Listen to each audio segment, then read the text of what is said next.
pirms brīža bija moments, kas man lika sastingt bailēs. Stāvu uz ledus bišķiņu pāri upītei. Tas ir pēc upītes šķērsošanas, bet joprojām tur ir ledus. Ar savu smago koku izbakstu caurumu zemē un vēroju, kā tur apakšā redzams ūdens. Pēkšņi plājas skaņas. Bet tad es sapratu, ka man uploadājās storijas no iepriekšējām skaņām. Tas atgādina citreiz, kad es nobijos, bija viens pats kripī vietā pie ērgļiem. Jo tā kā gribēju iet gulēt. Tā, te ir krustcēls. Es gribēju iet gulēt. Un tur neviena nav, un ir bezvērš un klusums, un krīpī betoni un tā tālāk. Un pēkšņi sievietes balss salecos bailēs.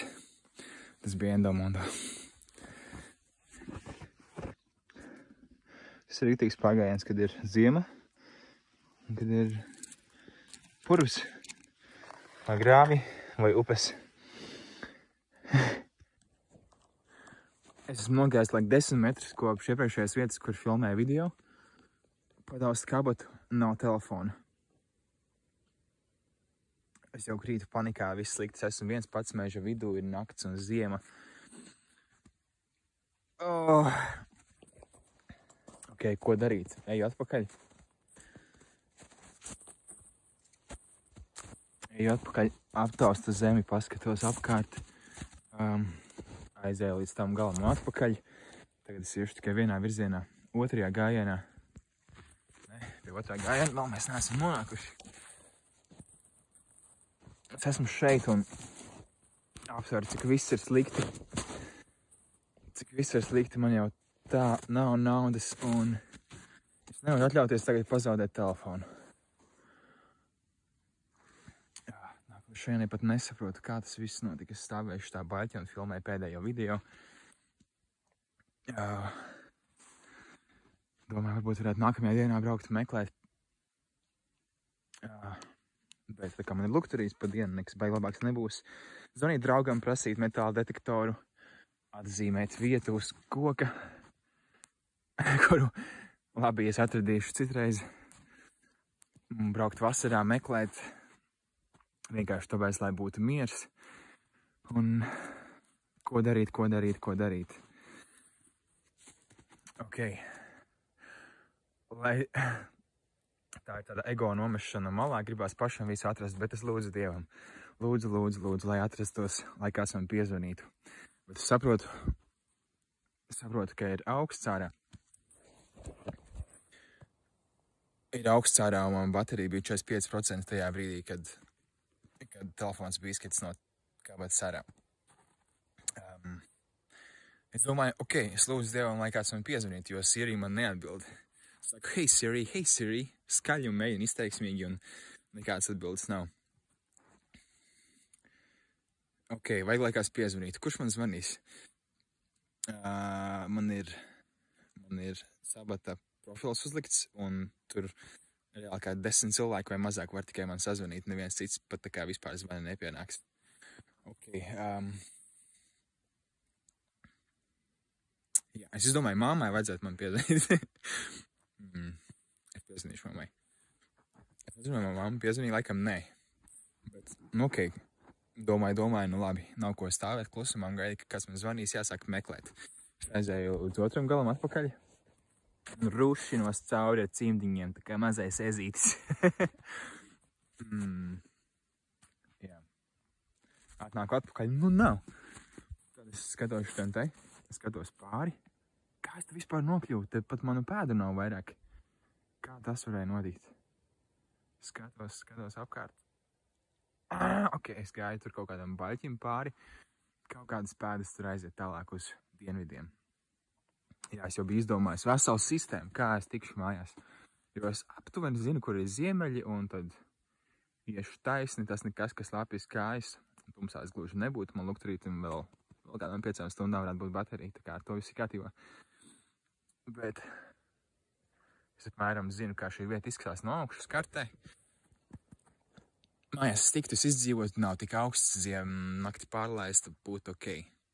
Zvaigžņa nav, tā kā, nu, kaut kāds kilometrus līdz 2 un būtu uz Čuju jāaiziet.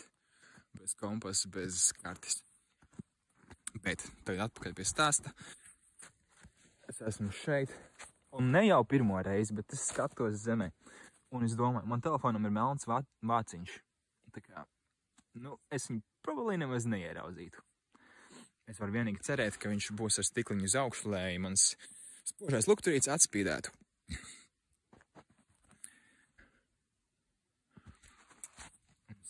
Skatos. Un es ieraugu kaut ko sarkanu.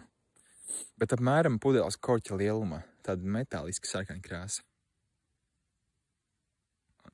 Man liekas, ka tas sapratu. Ka tas ir mans telefons. Viņam vāciņā ir 2x1 centimetru liels caurums, kurā spīd, kurā var redzēt sarkano korpusu. Bet viņš ir zem ūdens. Es jau esmu gatavs ar visiem zābakiem mesties iešā slapjām kājām, pat ja viņš būs noslīcis un saplīsis. Nekas, galvenais, ka es viņu atradis un man ir miers, un man nav jābrauc uz šeit atpakaļ, jāmeklē mežā, kur tā vieta vispār bija, un jārakājās, un jācer, ka lācis nopēdis. Yes. Tātad.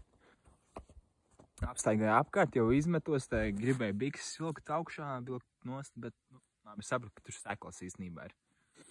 Pārliecies pāruzliek, ka šeit kājas, tur rokas, liecos iekšā. Un actually izdodās aizsniegt. Es pagriežu otrādāk.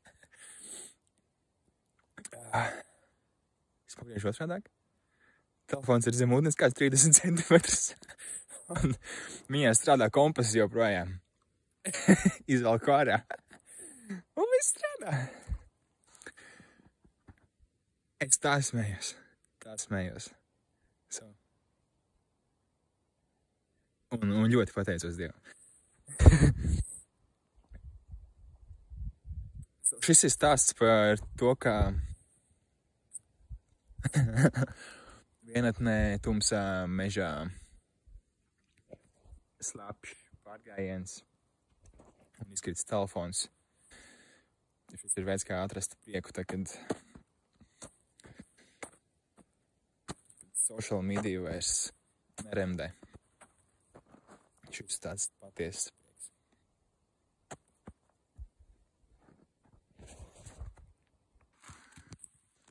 Godīgi sakot, man liekas, ka es būtu gājis uz apļiem, cenšoties iet uz ziemeļiem. Yeah.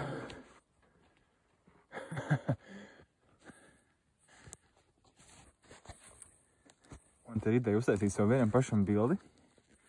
Man ir bail.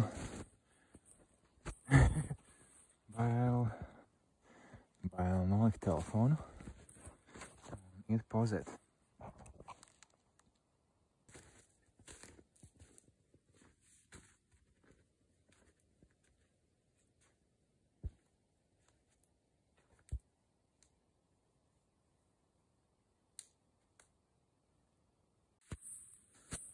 Man liekas, ka tas ir pietiekami izteiksmīgs piemērs tam, cik ļoti tā uz mani. Es esmu atkarīgs no telefona. Nevis tikai tā kā no narkotikām, bet arī dependents tajā ziņā, ka what am I gonna do? Es esmu viens mežā bez kartes un kompasa. Un telefonā ir karte, telefonā ir kompass. Jā. Es vajag žī nav. Tā kā bez skābekļa palikt.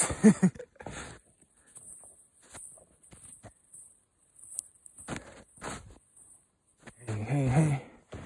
Tas taču ir ceļš.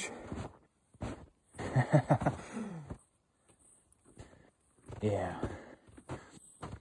Let's go home.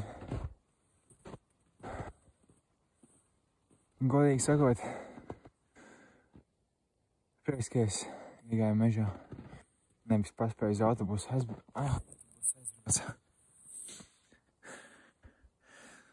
aizbrauc degungalā. I would rather be here.